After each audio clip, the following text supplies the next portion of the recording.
an Unspoiled Network podcast. This is Spoil Me, covering Sex Education, Season 2, Episode 2. In this episode, we find out what's going on with Adam, which is really my primary concern. And that was one of the more heartbreaking things this show has ever done. That was devastating. Adam is tragic. Welcome to Spoil Me.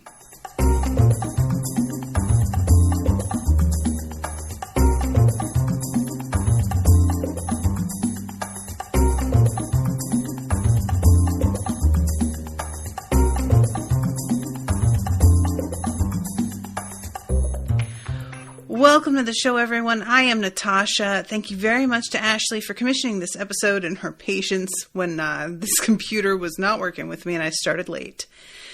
So, okay, we're just going to talk about Adam. I fully had faith Adam would return. Not necessarily to the school, but, to the story. I wasn't sure how, and I didn't really think that we'd get a full look at his experience in military school, I guess. I really would have liked to see a little bit more of how this works, because just for me, I don't really understand military school. Like, you're obviously doing training exercises and drills and things like that, but you also, I assume, have like regular classes, right? But we don't really see that. And the place they sleep, it's like a barracks. It's not a dorm. I don't know how this, I know that like we have famously West Point in the United States as like a military school, but I don't know that, this is essentially high school. That would be considered college. I don't really know if it is the same thing at all. So I'm curious if any of you know somebody who went or went yourselves. The whole thing with Adam, though, is just really tough because when he got sent away, it didn't even really occur to me, what if military school actually straightens him up? What if he does well there? Because, for me, just the idea of it is that it is intended to be punishment. And it was kind of surprising to see in this episode how the school obviously is doing its best.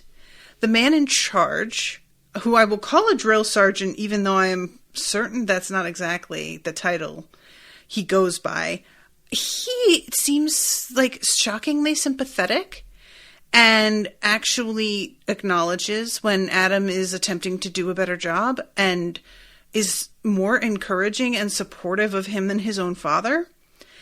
And it's so awful to see what winds up happening. This is just a really... So, let's see. Ashleigh says, given that the dad says at the end that it was his last chance of formal education, I imagine there must have been more standard classes included. That was sort of what made me feel that way too, Ashleigh. IM2 says military schools aren't actually sanctioned by the military. They're just schools run by people who want an excuse to abuse children, in my not so humble opinion. Yeah, and I guess that's fully what I was expecting. And so I was surprised at how sort of sympathetically it was portrayed. I expected it to be this Dickensian mill, and instead there's some boys like fucking around and like low-key bullying one kid at one point. But really, it doesn't feel like there's this horrible abuse cycle happening. The teacher, like I said, is hard on Adam because he's the one that's out of step and won't allow excuses, but does acknowledge when he does better. Just overall, I was like, oh, this really isn't like I had imagined. I was picturing prison, really, if we're being honest. That said, I have a friend, I had a friend in high school, no longer know him. Let's call him Ryan. I don't actually remember what his name was. It's been so long. But he got sent to boot camp after his junior year, I think. And this was one of those kids that you could tell was like really smart, but he just didn't actually apply himself at all. And I don't know what his home situation was, but I do know that when he came home from boot camp, me and like a variety of his friends were invited to a party to celebrate him completing it. And his house, it was like, you know, I had sort of expected, based on the way he dressed and behaved, my town had two areas. There was sort of the like upper middle class area with all of the like jock kids, or, you know, the ones who got extra school, like tutoring for the SATs. And then there was my side, which was comprised of lots of like really cheap apartments, a lot of which qualified for Section 8 or trailers. And I fully thought he lived in a trailer. I don't know. I just did. And I came to his party, and it was this giant house on the other side of town. And I will never forget the shock, because he was a huge stoner. He was one of those that liked to disrupt class in a very specific way, where he would do things like pull out a safety pin and pierce his own ear in the middle of class. And I'm not talking like just shove it through a piercing hole that's already there.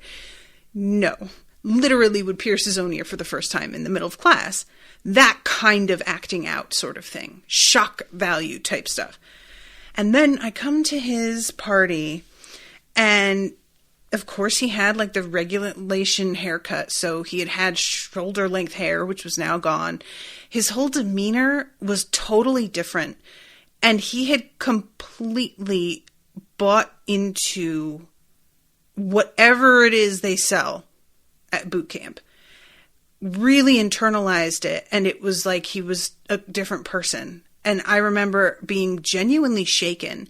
Not because I thought it was necessarily a bad thing. I didn't see him going anywhere good on the track he had been on. But more because it was such a short time. I mean, the boot camp, I don't even remember. I think it was only a couple months. And to see that somebody could go away for that short a time and come out the other end, literally seeming to be a totally different human being, it really freaked me out to know that kind of change could be wrought in such a short time. And I, to this day, wonder how he's doing. Like I said, I don't even remember. I'm pretty sure his first name was Ryan, but I don't remember his last name. I really don't know if that was for the good or not, because some people really need a strict routine and guidelines to live by, and that is where they're more comfortable and where they thrive. I tend to be that way personally myself, which is why working like for myself from home can be really, really tricky. And with Adam, once he seems to be making friends, these two dudes like sort of wake him up at the crack of dawn and take him out to smoke and chat. I started to be like, oh my God, maybe this will work out for him. Like, I got genuinely hopeful, especially since at the same time that we're seeing what's going on with Adam, we're getting set up with this like budding romance with Eric and Raheem. Can't remember his name, guys. Help me out. But the kid, the new kid, who is the most beautiful man he's ever seen, as he says. And so I sort of was like, oh, are they going to each get a chance to like explore what life is like if they are not just kept in this little bubble with each other? Adam having to lie, and Eric also really having to lie. Like, he's out that he's gay, but he's not able to tell anybody that he's hooking up with Adam. So I thought that would actually be kind of healthy for each of them to be able to grow separately, and maybe they reconnect eventually. And I was just so sorry at what happened. I sort of wondered when these boys reached out to him, there's, the whole idea of Gaydar it's something that I really, like, I don't like to apply it to straights for sensing if somebody is gay or not. I'm talking about, like, other people who are gay or queer being able to sense it in another person and sort of gravitating toward them, and it not even necessarily being an explicit, like, oh, I think they're gay, so I would like to hang out with them, but it just being a vibe, just a vague vibe. So I sort of wondered if that was what was going on, and it's such a shame because if he hadn't walked in on them as he did, if things had gone differently, then they could have seen him as part of this, you know? But instead, he walks in on them, and it really feels like threatening. He says, I won't tell anyone, but what guarantee is there of that? And not to mention the fact that they were all hanging out talking about women, and how can they go back to just, like, being free and easy and casual with this guy after he knows what he knows about them? Because they aren't aware, and they don't give him a chance, you know? That's really the part that I, of course, understand. Don't get me wrong.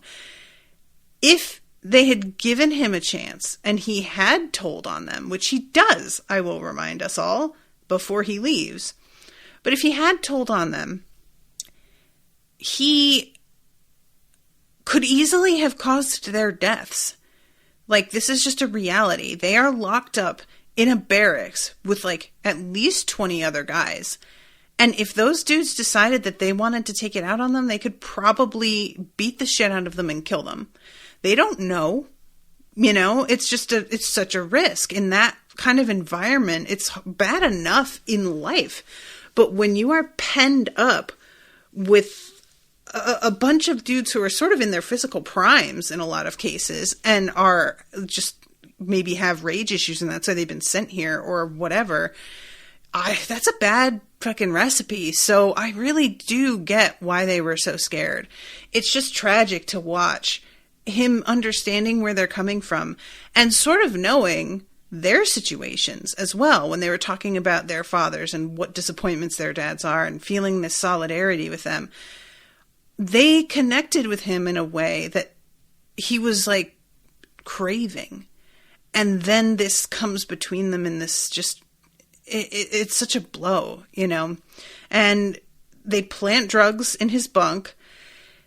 He sees that, like, he is gonna deny that it's his.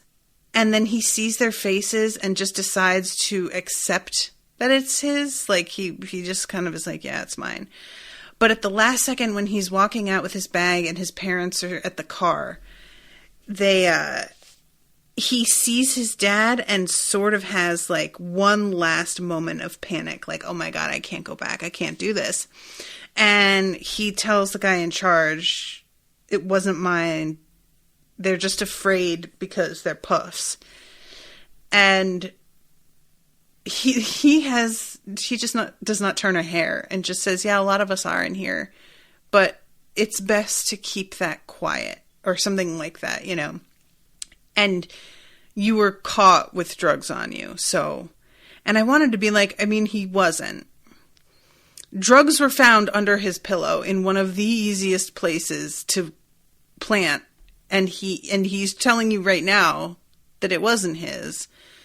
So it's not that simple. But honestly, at this point, I didn't want him going back in there. I felt like the fact that he told, it sort of shut the door on it. If he had walked out, seen his dad, turned and said, all right, look, it wasn't mine, and made up some other story, then fine. But because he decided to crack, I was like, all right, now it's ruined. You know, you could have actually maybe connected with them despite all of this because you understand why they did it. But now, just don't see it. And he gets in the car and his father is just livid. His mother is so useless. I really want to know more about her because it's the kind of thing that I can be sympathetic on the one hand because I understand how beaten down a person can get when they are around someone who is so forceful all the time, who is such a bully. And yet, I don't see that as an excuse. You are still a parent and you still have a voice, and she's absolutely silent most episodes that she's in. And I just desperately want to shake her and be like, what are you doing? Are you part of this or not? What do you stand for? What's your husband doing? Anyway, so that's what's going on with Adam. Meanwhile, Eric's whole thing with Raheem, I don't know why it takes him so long to think of the fact that Raheem is gay. Is anybody else baffled by this? Genuinely takes forever. Also, it takes a really long time for Ruby. Actually, she doesn't think of it now that I realize. She's just wondering why he doesn't notice her. And I don't remember what the popular gay kid's name is again. I know you guys have told me before. I'm sorry. But it doesn't seem to have occurred to him either, because she says to him something about how Raheem is getting on this ride. We need to get on this ride. And he doesn't really have a reaction. He doesn't seem attracted to Raheem the way that Eric is. And when she says, why won't he notice me? I fully expected him to be like, because he's gay, bitch. And he doesn't say anything.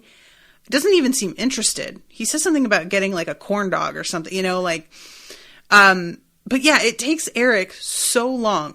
What kind of flag does this dude need to wave in front of your face? He's staring at you. He comes specifically to sit next to you at assembly, introduces himself, shakes your hand, makes sure that you know that he wants to sit beside you specifically, and then does it again on the ride. Dude, wake up. What's going on? I'm very interested to see where this goes. And he's pretty aggressive in the sex ed class with talking about anal sex in a way that, and I say aggressive in that he's pushing the teacher who's clearly uncomfortable and doesn't seem bothered at the fact that the teacher's uncomfortable at all. It seems almost like he wants to put this dude on the spot to make a point.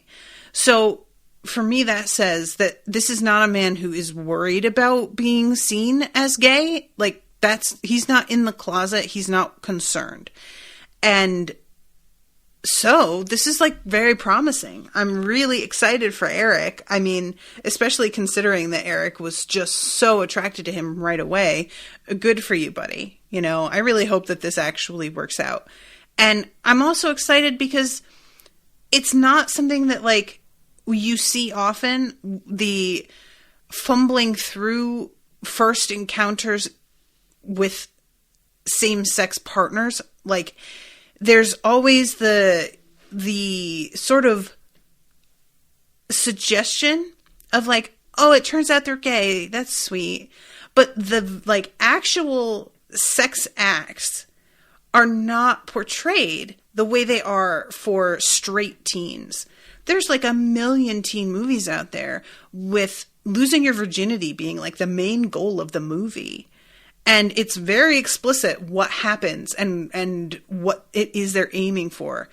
And it's just not really done for queer teens. And I'm very hopeful that they actually get into it, His discussion about anal sex and, what kind of lube to use if you have a condom on, I think is a good first step. That's key. So that's what's going on with Eric. Anwar, thank you, Ashleigh. Yeah, I'm surprised that Anwar's not at all interested in Raheem. I'm come on. He's a good looking dude. Not my type at all, but he's got too pretty a face. But it doesn't seem like they have that many different gay men to choose from at this school. And that is just something that happens when you live somewhere and there's just the same group of 5 people of your persuasion to choose from. You just sort of wind up dating them or very nearly dating them, at least hooking up with them because you don't have a lot of options. But we'll see. Maybe we'll come to that. So then we have what's going on with Maeve. Maeve wakes up to go to school, and somebody has stolen her can of, propane. And so she can't even like make a pot of tea for herself. And this is one of those where I'm just laughing because we saw her steal somebody's propane. So I don't know if this is them like getting back to her or if this is the same. I wouldn't be surprised if it turns out that these are the guys who moved in next door, who were like, one of them was kind of rude and the other one seemed trying to be chill. But it feels like this is meant to instigate something. And she has to write this essay about where she would like to be in 5 years. And her essay, she didn't realize that she was going to have to read it in front of the class, that it was meant to be more of a like career plan. So when it comes time to read them in front of everybody, she lies and says that she doesn't have hers. Meantime, we get to hear about the hopes and dreams of all of these other kids. Lily goes up there. Lily is just the Luna Lovegood of this school, just the absolute truth teller. She keeps coming through. I love her so much. And she's just straight up talking about her, like, sexy alien comic that will definitely become a movie franchise that will be projected into space. And I just really hope that she gets everything that she dreams of. I really do. But it turns out when she hands it to her teacher later that Maeve's essay is all about how she hopes to one day have a real house with windows and enough room in it, but not so much room that she can actually feel her loneliness because she assumes that she will be alone. It's really rough, guys, and the teacher seems moved. I can't remember the teacher's name. We've got Mr. Hendricks, who is the one that she's sleeping with, but I feel like he calls her Abby or something like this when he's talking to her later. Emily. Thank you, Ashleigh. Mrs. Sands. Emily Sands. Okay. She tells Maeve that Maeve, being as great a writer as she is, could definitely shoot for more than just a house with windows and, 4 chairs around a table. And Maeve, I think, hears it. It's the kind of thing that if it didn't really sink in, I would sort of understand. It's difficult to be ambitious when you have been kicked in the jaw a bunch of times in a row. I personally have always been ambitious. I just always have been like, I will be the best or nothing at all. Like, it's just, it's gotten me into problems. I won't lie. But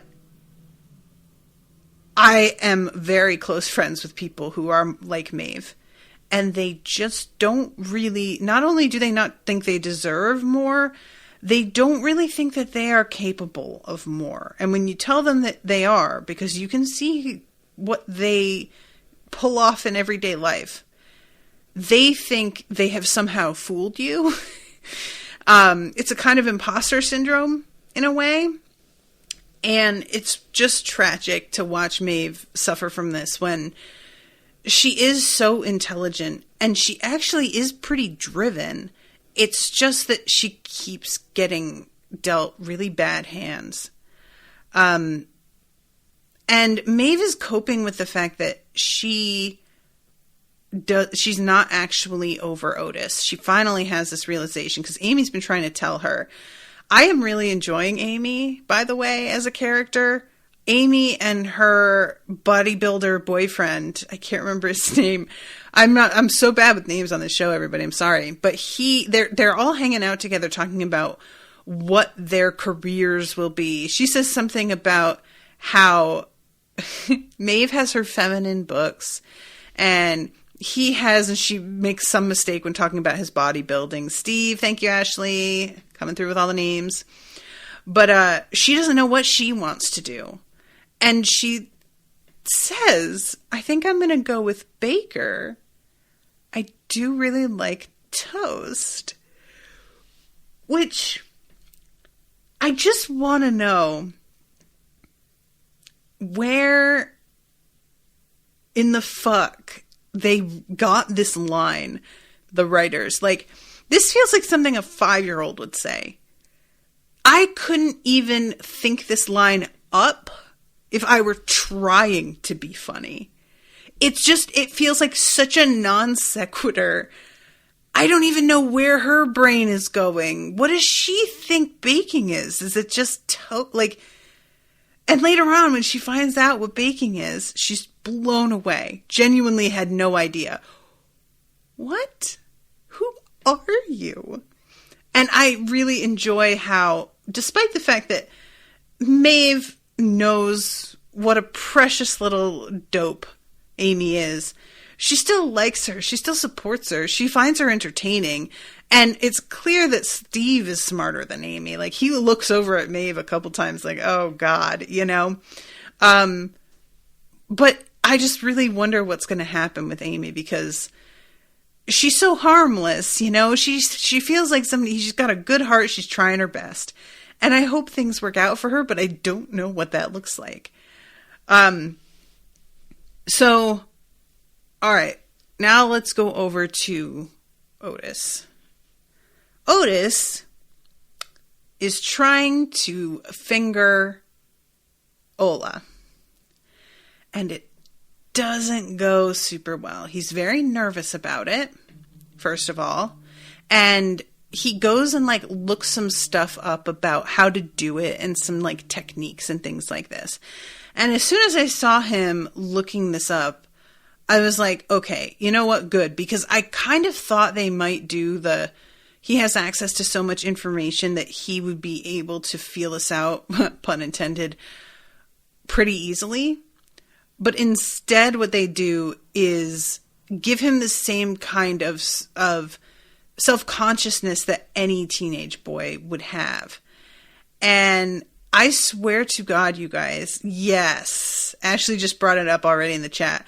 The scene later where he demonstrates how he fingered Ola on this orange is excruciating. I have definitely been with guys like this. Anybody who does not have a vagina of their own, but intends to interact with other vaginas, listen up, okay? First of all, do not use just the tips of your fingers, okay? It's too much pressure in one spot. It feels very pointy and painful. It isn't accomplishing what you think, I promise you. Think about if somebody just put the very tips of their fingers on your dick and did that. That's what it's like. It not only does nothing for you, but could be painful if they grip a little bit too hard. It's no good. Secondly, don't just go for the clit. Don't do it. Don't do it. Going straight for the clit is a recipe for disaster. You need to get the whole area involved and warmed up, and you need some blood flow happening. It's like if somebody just started to jerk you off hard if you weren't hard yet. That kind of thing. You're just like, what are you doing? Oh my God, chill. Let me get hard. That isn't going to do what you want. You need to finesse and use the whole hand. Use the whole finger. Lay your hand completely against the body. It's not hard to do, but it takes a kind of almost a trust in their body. There's this sort of mystique about the vulva that makes it seem like we're just this mystery to be cracked. And so the fact that there are techniques out there makes a lot of sense because people want manuals and that no vulva is alike to another one. That said, it's a lot of surface area. And I just keep trying to remind everybody, the clitoris is not just the little bump that protrudes at the top of the vulva. The clitoris is a wishbone shape that divides all the way down the sides of the opening of the vagina. So imagine if somebody was just sucking on or jerking off the very, very tip of your dick. Not good. Doesn't do it. But that is unfortunately what so many people try to do with the clit. And they ignore the whole rest of it, which is very important. Okay? Go look up what the clit actually looks like. Go look up the area that it is in. And then imagine how pointless it feels to us when you just jab at one spot with the tip of your finger. It's just awful. It's borderline painful, sometimes outright painful, certainly uncomfortable, and takes you completely out of everything. There's nothing like a bad technique to make me dry up in an instant. Just forget it. So, yeah. Ashleigh says, it doesn't seem like he even went near the clit, right? And this was something that his mother, in the beginning of the episode, she mentions that she's been looking over the curriculum at his school, and female pleasure isn't even mentioned, which is a major problem, and it's true of practically every sex ed curriculum in the United States. I don't know about other countries, but I know that in the U.S., what we are so terrified of is pregnancy and STDs. And the female orgasm doesn't play a role in either of those, so we ignore it as irrelevant. A male orgasm is required for pregnancy, so that gets plenty of attention. And also, for some reason, penises aren't seen as quite as pornographic as vulvas are. So there's a lot more imagery of dicks out there. There is a lot more, it's just a weird sort of double standard that we have where it's like vulvas are seen as inherently more dirty. And I mean that in like every sense of the word. And yet we're pretty fine with female full frontal. Male full frontal is like a lot more rare though. And it's sort of a weird dichotomy that we've got going on there. And yet, male full frontal is fine unless they're erect, and then that is officially pornography. Males can't be erect in full frontal. It's not allowed. Which I just think is really weird, Like, we can show simulated sex and women orgasming and boobs bouncing all over the place, but God forbid we see a hard dick, and now all of a sudden we've crossed the line. Like, why? But anyway, so it would have been good if she had brought up female pleasure in the curriculum because it might have been able to help Otis out. But in the end, he just like tries too hard. He does this clock thing that's embarrassing to watch. Ola zips her pants right back up and then goes and talks to Lily. I love the fact that she and Lily are friends. I'm just very excited about it. And Lily is the one who eventually spills the beans because Ola cannot bring herself to say something to Otis. Now, look, I get it. And personally, I don't think in front of a game at the fair is the place to have the conversation anyway. So when she fails to bring it up there, I'm like, yeah, this really isn't the time. But I do love that Lily just decides, you know what? I'll tell you. And Otis is just so devastated because he really had thought he nailed it. It's so amazing how easy it is to fool a guy into thinking that he's good at sex. They just want to believe so badly, and they don't necessarily know us well enough to be able to sense the truth of it. It's tough, and yet the thing is, if you can't have this difficult conversation, it's not going to improve. He's going to think that what he did worked. So there's not going to be any reason for him to change his technique. But telling somebody that they didn't do it for you, not even that you didn't actually come, but that you were nowhere near coming. In fact, you were actively uncomfortable. That's tough. Yeah. I have basically ghosted dudes rather than have that conversation. That's part of why I had always, when I was still like out in the pool dating, I would sleep with guys immediately because I wanted to know if I was wasting my goddamned time. I didn't want to be with somebody who seemed to have no clue or who just like I didn't connect with sexually. I was just like, get that out of the way. Figure that out first. And then if that works out, okay, we can talk about actually liking each other as people. But first, let's see this. It's maybe not the best way to approach things because a lot of times being good at sex together is because you like each other and because you've gotten to know one another. But I do think that it was successful in its way. I weeded out plenty, and I think that was, I think it worked out. But yeah, this, okay, question. And I'm feeling bad for not remembering this, but the girl that he goes and asks about this in the library, who is she? I could not fucking, like, remember who this girl is. She looked super familiar, and I feel like we've seen her before, and the show treated her like we had seen her before. But I couldn't pull from the depths of my memory anything about her or why he went to her specifically. Is this one of the lesbian couple from the beginning? Ruthie's a lesbian girl who dated her BFF. Okay, yeah. She looked so different. I was remembering her with like a ponytail or something, and I think she has like a bob in this or something. But yeah, something about her looked really different. But then I stopped to think about it. I'm like, oh, okay.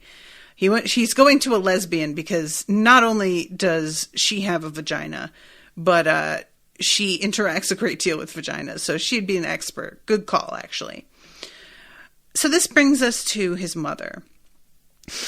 First of all, Jakob is over a lot and making smoothies in the morning and throwing in his 2 cents to support Otis when he's like arguing with his mother, which then causes Otis to sort of backpedal because he doesn't want Jakob's support because he's still resentful of their relationship, which is actually a really fun dynamic. But Jean's involvement, like, of course, Otis is just, first of all, like, you should not even have said yes. And secondly, please just don't humiliate me. She asks him for advice because he's a teenager and she's about to speak to teenagers and she's never dealt with this before. But he doesn't want to, like, you know, basically he's just concerned with her not completely ruining his life. So she goes to give a speech and it's just incredibly awkward. This is the kind of thing that I'm a little bit surprised it goes as badly as it does because I thought that her frankness would win everybody over, but she's a lot more hesitant than she should be. The key to dealing with teens, in my opinion, as somebody who has worked with them before and had been one before, is you cannot show any doubt about your position with them because they will sense it like sharks. They see it in the water like it's blood and they're like, oh, okay, you have no confidence. You aren't committed. All right, well, then we'll tear you up because that's like when you're a teen, you think you know everything. You really do. So getting to find an adult who is essentially like telegraphing to you that they are aware they don't know everything is just exactly what you want. And so she goes up there with this sort of like wishy-washy, I would like to hear from you. And I'm like, girl, wrong approach. When you're a teen, you don't want to raise your hand and like humiliate yourself by saying, I want to know about XYZ Because what if everybody else already knows about XYZ? What if you're the only one who doesn't? What if the fact that you're even interested in XYZ is going to be seen as really weird or perverted?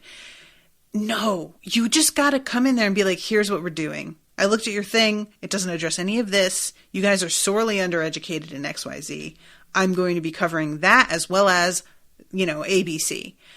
But instead she tries to engage them as if they can help formulate the lesson plan.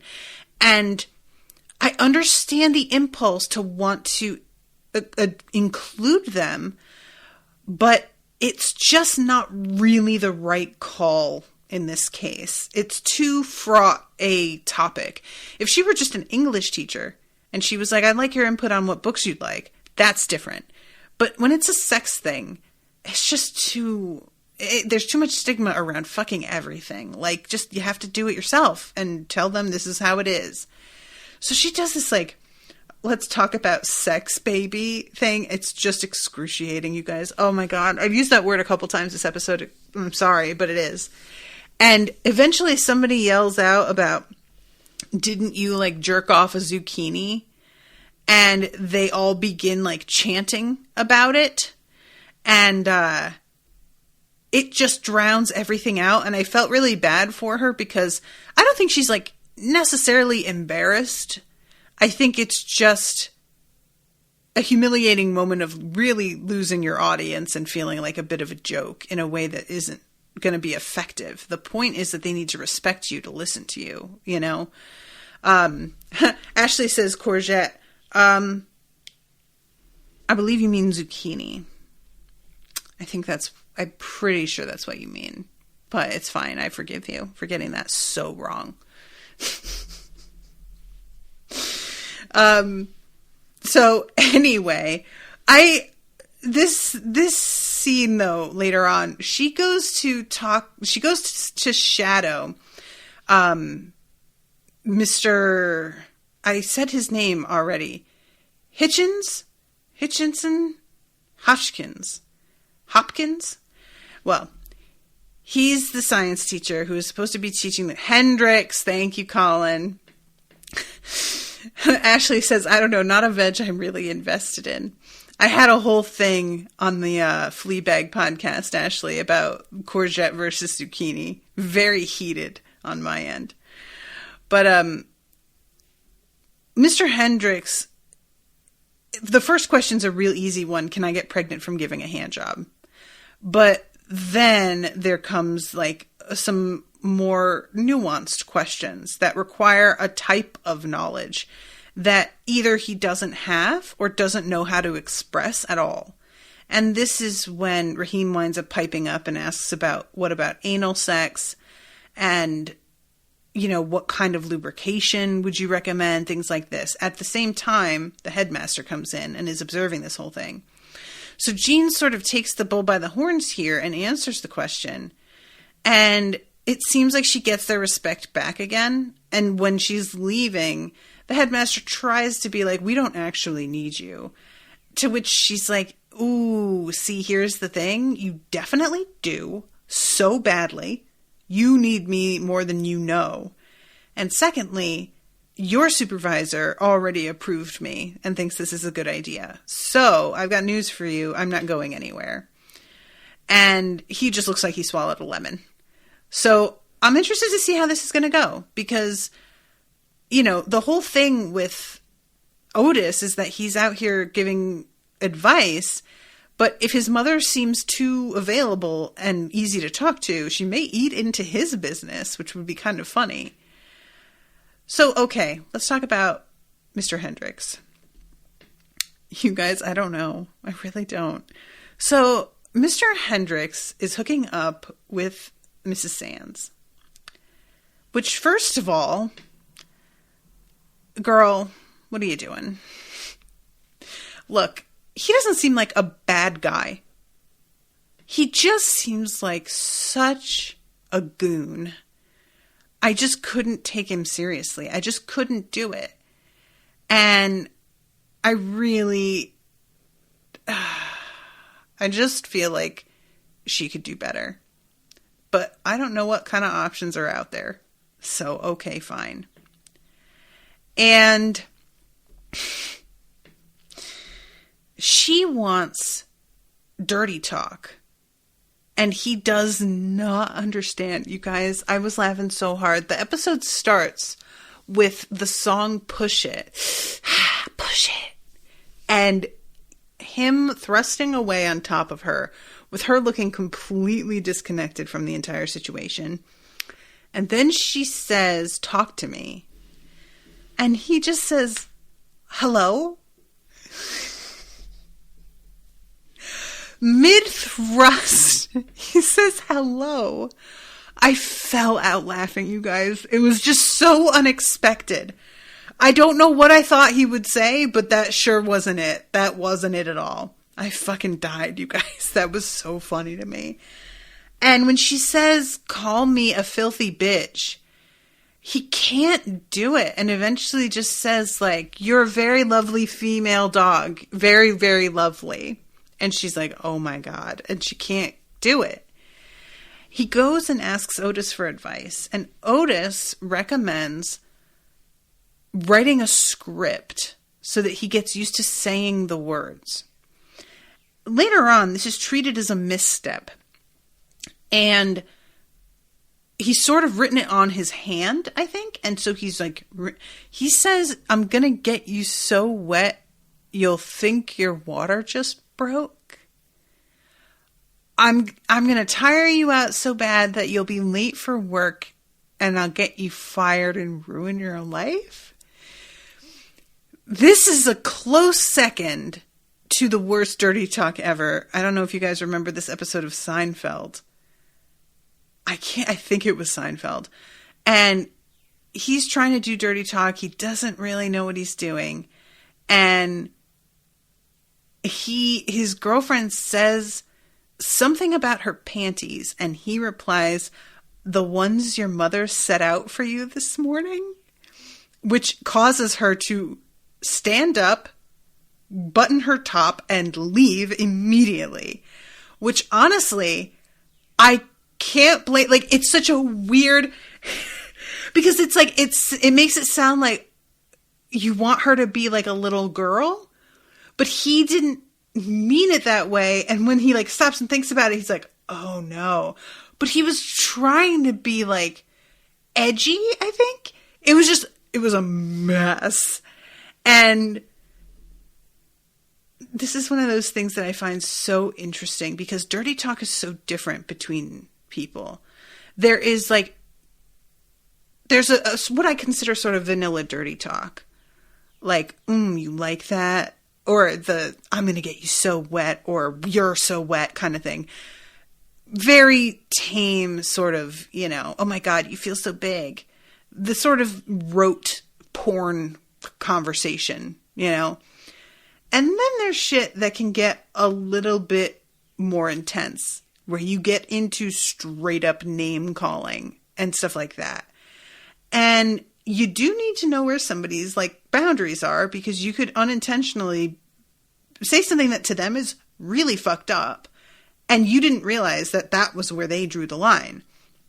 There's an episode of Sex and the City where it takes a long time for Miranda to warm up to this dude who really likes dirty talk. And she, in the midst of finally getting into it and enjoying it, says something about how she puts a finger up his ass. And evidently, just the fact that she says that, even though she has put a finger up his ass every time they've had sex, she wasn't supposed to say it out loud. And as soon as she says it, he shuts down, and then they never see each other again. And that's a thing, So it can be a really tricky, you want to enjoy the moment, you want to let go a little bit and not be stilted, but you also aren't entirely sure where their line is all the time. And you have to test it out and see what works and what doesn't. And I am in a different place than I used to be, because there's a lot of like types of dirty talk that I used to enjoy a lot more. And now it's not even like, oh, that's so problematic. Like, for me, if you have consent with your partner, problematic shit is still 100% on the table during sex. Doesn't matter. It's like, it's just all about the relationship that you have with that person. As long as you aren't harming anybody, fine. It's more for me that I think to a degree, it's harder for me to get out of my head than it used to be. And so I'm a little bit more aware these days of how sort of ridiculous some dirty talk can be. And it makes me giggle and just be like, oh my God, this is so weird. That said, if you are in a good enough headspace, even ridiculous shit can work. And that's sort of what they are trying to do with this. So he tries this awful dirty talk, and she's straight up like, I don't think our relationship's going to work. Eventually, Otis catches up to him and is like, hey, I was wrong. Don't use a routine. Listen to her orange. And find out why it appeals to her and what she likes. So, what it is she says she feels like a dowdy teacher all day. She wants to feel sexy. And he's like, so it's not about the words. And then he just starts to say random words from the kitchen and like come up to her in this really sexual way. This was one that didn't hit for me.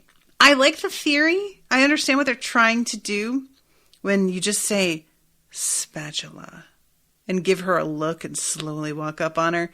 And I don't even think that it wouldn't work. Actually, it's more that to me, it doesn't line up with what she said was important to her about it. She told him she wants to feel sexy. And just saying random things that are in the kitchen doesn't accomplish that to me. So I didn't really understand the relationship between his conclusion that he draws and what it was she told him. It just didn't feel like he was really listening. And I completely understand her feeling on this as well, wanting to feel sexy. This is something that I really struggle with. And I've mentioned it on the show before. Having gained weight, it is a lot more difficult for me to feel attractive. And it's really annoying because I follow a lot of plus size women on like Instagram who are incredibly sexy and they're like my weight or bigger and they still look amazing. And yet I can't extend that same perception to my own body, which is very frustrating. And there is a sort of reaction that I used to be able to provoke when I had a different type of body that I just don't quite provoke anymore. Plus, I'm getting older. And I'm beginning to realize that, like, I enjoyed the feeling of the guy low-key worshiping me. This feeling of, like, I can sense he has no idea how he got lucky enough to sleep with me, and he's just hoping I don't come out of my fugue state and realize that I'm fucking way below my, like, weight class. And I just don't, like, that hasn't been a thing for me in a long time. And I'm like, what does that say about me? You know? But wanting to feel like the other person is so drawn to you that they, like, can't resist, that they can't handle it, you know? I really get it, girl. Especially when you just don't necessarily feel like you project that in your everyday life, or you don't want to put forth the effort to project that in your everyday life. And that's sort of where I am at, where I'm like, I could probably provoke that reaction if I put a lot of work into my appearance that day. But there's a part of me that's gotten to the point where I now, like, sort of resent the expectation that I put in that kind of work when men don't have to do it at all. Men just show up. And we're meant to, you know, wax and shave and pluck and moisturize and paint our faces and blow our hair out. And it's like they literally can roll out of bed and we're supposed to be fine with that. So I really get where she's coming from here. And for me, it just didn't feel like his approach was actually addressing her feelings. So I thought it was like a cute little side story, and it was fine that it worked out. It just was it fell a little bit flat. But you know, I hope for her sake that that it doesn't just stay in that spot with him just reciting shit from the kitchen forever, because that's not exactly going to work either. Dion says, I missed it. We'll watch back. Hi, Dion. So let's see. What is another? I feel like there was something else that I meant to address. Oh, I know, with Jackson. So Jackson, basically, he gets told that his academic performance being below average was no big deal when he was like this award-winning swimmer. But now that he's just a fucking... what's the word I want? He's just a peon like the rest of us. He has to improve his grades. And so he gets paired with a girl from Maeve's class about trying to, like, you know, plan out your future, who is on this quiz team representing the school. I can't remember her name, but I love her so much, you guys. I am really excited. I hope that she's like more of a thing, that she sticks around on the... oh, thank you. Ashley says Vivian or just Viv. Ashley says, yeah, I get stuck on the other languages comparison that they made. If it had been just random shit in another language, you could place your own expectations of what you think they're saying on it. Yeah. So Viv is, first of all, not at all starstruck at Jackson, which was so refreshing. This is the kind of thing that if you are going to be portraying somebody who is extremely strong academically and has a lot of ambitions about where they want to go in their lives, but their focus is on something super different than Jackson's, and they aren't part of the like popular set, it would be a very easy thing to make her sort of like intimidated by him. But instead she has more of an attitude like, look, you're doing well now, and that's fine for you now. I know that in the future you are likely to be doing menial labor, and so I'm not intimidated by you at all because I have a plan and I have a lot to offer, and you don't really. No offense, but you don't, and I'm not super worried about where I stand here and now at school, because I'm very confident that what I have to offer will serve me well once I leave. And really, that's the much more important thing. And I just relate to this a lot. I was much more sort of her attitude when I was in school. It's not to say I wasn't, you know, I wasn't subject to the same whims of the popular kids and whatever, being like made fun of, or it wasn't a big problem for me, but it still happened. But I didn't get intimidated because I felt just like, your whole thing is just real different from mine. I don't see eye to eye with what you find important at all. So I don't care about the things that other people seem to admire so much in you. And I love that she's not willing to like reorganize her schedule for him. She tells him what time to show up and be there or don't. And I'm not really like, I'm doing a favor for you. I'm not excited about this, you know, whereas it could have been written as, oh, she gets to tutor Jackson and this could be seen as a step up for her socially, which is certainly how Eric would have approached something like this, you know. It's just not a concern of hers at all. And I love her just giving him this like straight talk, and she explains this math problem to him in a way that he had never had it explained to him before.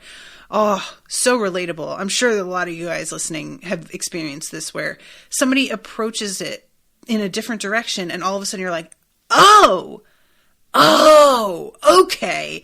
Because I was like great at math, top of my class, up until like 9th grade. And then all of a sudden I got this teacher, and I had that same teacher for the next 3 years, who just explained things in a way that didn't fucking make sense to me at all. And my grades dropped so dramatically. And I still think about that and get really frustrated because I think that I was actually great at math, and I was with the wrong teacher for me. That he seemed to resonate with other people, but that wasn't, you know. And she's sort of warning Jackson that like, you're going to need to get your shit together, man. Because the statistics say that athletes peak at the age of 21. So unless you're planning to be able to like really make some money off this, which I don't know how you could, you're going to have a backup plan, especially if you don't heal entirely. If you don't get your performance up to the point where you're the best of the best, there's not really a lot of, like, I wouldn't think, opportunities for money making, even if you are the best. We've got a Michael Phelps. That's it. That's the only, like, famous swimmer that I know of. And he's literally a freak of nature. And it lasted for so long, and now where is he? I mean, he's got to just be making money on, like, sponsorship deals with different companies that he's, like, a spokesperson for. But she's not wrong, you know? And this has always been my issue with people who get into sports, into dance, into modeling, anything that depends on your performance and your youth. You better have a backup plan, because that won't last. And you can capitalize on it, and I'm not saying don't, but you really need to figure out a plan for after, and just be smart about the whole way that you handle the thing.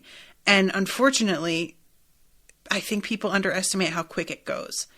I know I did, for God's sake, and I wasn't even in a profession like that. So Jackson kind of says something to his mother about, like, what if he doesn't swim anymore? And she blows him off, but obviously he's considering that he might not want to keep doing this. And he has a run-in with Maeve where she tries to be friendly, and he is not interested. Not only does he basically tell her to fuck off, but when he walks past her, he does the thing where he, like, hits her with his shoulder, which is just so aggro and unnecessary. Like, what are you doing?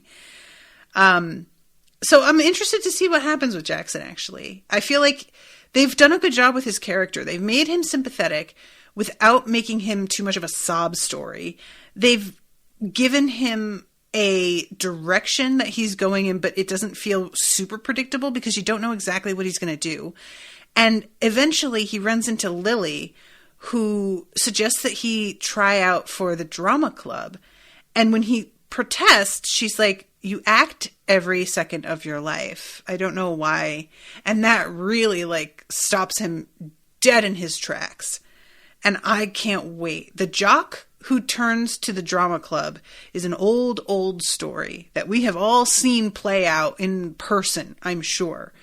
And it's always extremely satisfying to watch. So here's hoping that's where he goes. All right, I have to wrap up. Thank you again to Ashleigh for commissioning this. Thank you to all of y'all for your patience with me being late. And I will see you again soon with a new episode. Until then, toodaloo, motherfuckers.